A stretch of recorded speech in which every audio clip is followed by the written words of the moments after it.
تو اس کے والد نے خوشی میں دونوں ہاتھ آسمان کی طرف اٹھا کر کہا، خداوند میرے بیٹے کی حفاظت فرما اور اسے زندہ سلامت رکھ۔ شیخ شمس الدین نے تیمور کو قرآن کی دیگر صورتوں کا درس دینا شروع کر دیا۔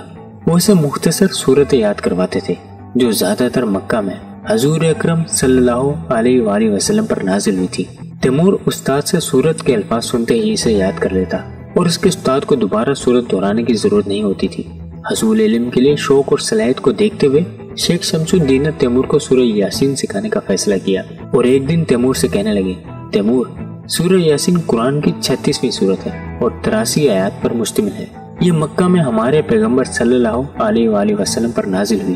میں ایک مرتبہ سورت کی تلاوت کرتا ہوں، تو غور سے سن اور دہرانے کی کوشش کر۔ اگر کوئی مشکل پیش آئی تو میں تجھے سکھا دوں گا۔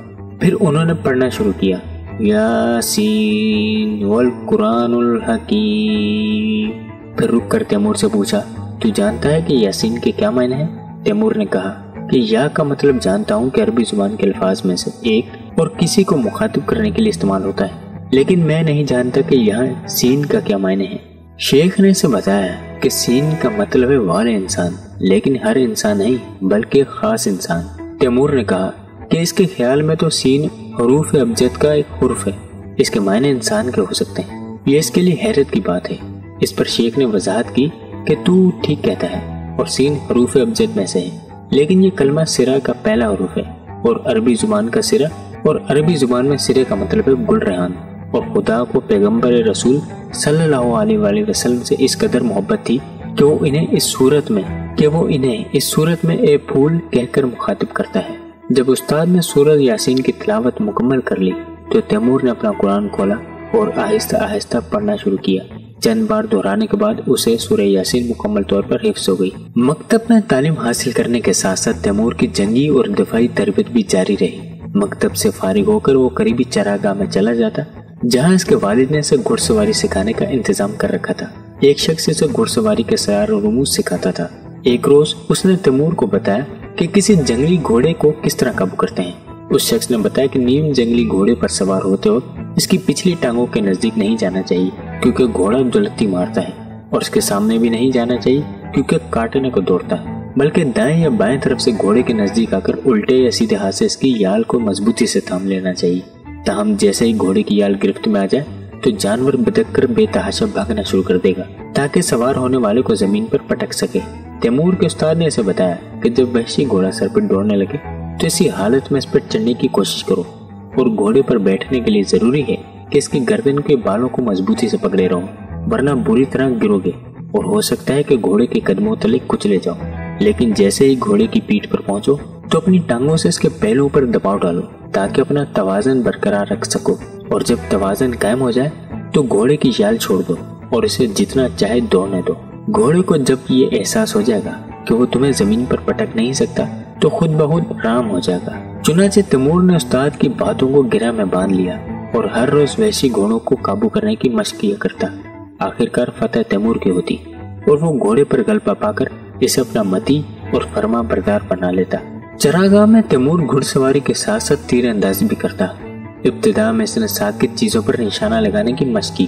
مہارت حاصل ہو جانے پر وہ متحرک چیزوں پر نشانہ لگانے کی مشق بھی کرنے لگا اور جلد ہی اس فن میں کمال حاصل کر لیا۔ جلد ہی وہ اپنے استاد کی مدد سے گھوڑے پر سوار ہو کر گھوڑے کو پوری رفتار سے دوڑاتے ہوئے اپنے آگے پیچھے اور دائیں بائیں مختلف نشانوں کی طرف تیر چلانا سیکھ گیا۔ تاہم اس عمر میں چونکہ وہ بھی اتنا طاقتور نہیں تھا، لہٰذا اس کا تیر ایک محدود فاصلے سے آگے نہ بڑھ پاتا تھا۔ علم کے حصول میں تیمور کی کارکردگی اس قدر زبردست تھی کہ شیخ شمس الدین کے مدرسے میں داخل ہوئے اسے ابھی 3 سال ہی ہوئے تھے کہ اس نے پورا قرآن حفظ کر لیا۔ گویا صرف 10 سال کی عمر میں وہ حافظ قرآن بن چکا تھا۔ ایک دن تیمور کے استاد شیخ شمس الدین نے ایک بڑی تقریب کا اہتمام کیا اور مختلف اسلامی علماء سمیت شہر کے معزز و ممتاز افراد کو مدعو کر لیا۔ ان میں تیمور کے والد بھی شامل تھے۔ جب سب لوگ اپنی نشستوں پر بیٹھ گئے تو شیخ نے سب کو مخاطب کرتے ہوئے تیمور کا تعارف کروایا اور وہاں موجود علماء سے کہا کہ وہ تیمور کا امتحان لیں۔ چنانچہ 3 علماء نے تیمور کا امتحان لینا شروع کیا۔ وہ اپنی مرضی کی سورت کا نام لیتے اور تیمور سے کہتے کہ اسے زبانی سنائے۔ تیمور ان کی مطلوبہ سورہ مبارک کو اونچی آواز سے پڑھتا اور سننے والے بارک اللہ جزاک اللہ کہتے۔ شمس الدین نے آخر میں تیمور کے والد سے کہا، میرے پاس جتنا علم تھا میں نے تیرے بیٹے کو منتقل کر دیا اب میرے پاس اس کی دانش میں اضافہ کرنے کے لیے مزید کچھ بھی نہیں، بہتر ہے اب اسے کسی اور استاد کے پاس حصول تعلیم کے لیے بھیج دو۔ چنانچہ تیمور کے والد نے اسے عبداللہ قطب کے مدرسے میں داخل کروا دیا۔ عبداللہ قطب ایک مشہور عارف، دانشور اور انتہائی پرہیزگار انسان تھے۔ شہر کے معزز اور اعلیٰ طبقات کے لوگ اپنے بچوں کو ان کے پاس حصول تعلیم کے لیے بھیجا کرتے تھے۔ تیمور جیسے جیسے رشد و تعلیم کی منزلیں طے کر رہا تھا، اس کے حسن و وجاہت میں بھی اضافہ ہوتا جا رہا تھا۔ 14 سال کی عمر میں اس کا شمار ماورا النہر کے خوبرو نوجوانوں میں ہونے لگا تھا۔ عبداللہ قطب کے شاگردوں میں ایک یولاش نامی لڑکا بھی تھا، جس کا تعلق ترک قوم سے تھا۔ یولاش کچھ ناپسندیدہ افعال کا عادی تھا اور اکثر تیمور کو ورگلانے کی کوشش کرتا رہتا تھا۔ تیمور نے کئی مرتبہ یولاش سے کہا کہ وہ اس سے ایسی باتیں نہ کرے، مگر وہ باز نہ آیا اور مدرسے کے دوسرے لڑکوں کے سامنے بھی تیمور کو ورگلانے کی کوشش کرنے لگا۔ اس سے یہ ہوا کہ مدرسے کے دوسرے لڑکے بھی تیمور کا تمسخر اڑانے لگے۔ ایک دن مدرسے سے واپسی پر یولاش تیمور کا پیچھا کرتا ہوا چراگاہ تک پہنچا۔ وہ جانتا تھا کہ تیمور گھڑ سواری اور تیر اندازی کی مشق کرنے چراگاہ جاتا ہے، تاہم اس وقت تیمور نے شمشیر زنی کی تربیت حاصل کرنا بھی شروع کر دی تھی۔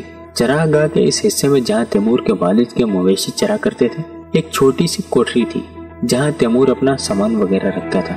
وہاں پہنچ کر تیمور نے اپنی کمان اٹھائی اور ترکش کمر پر باندھ کر گھوڑے کی طرف روانہ ہو گیا۔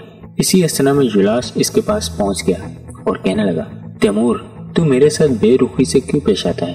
کیا تو جانتا نہیں میں نے اتنے سارے لڑکوں میں سے صرف تجھے دوستی کے لیے منتخب کیا ہے؟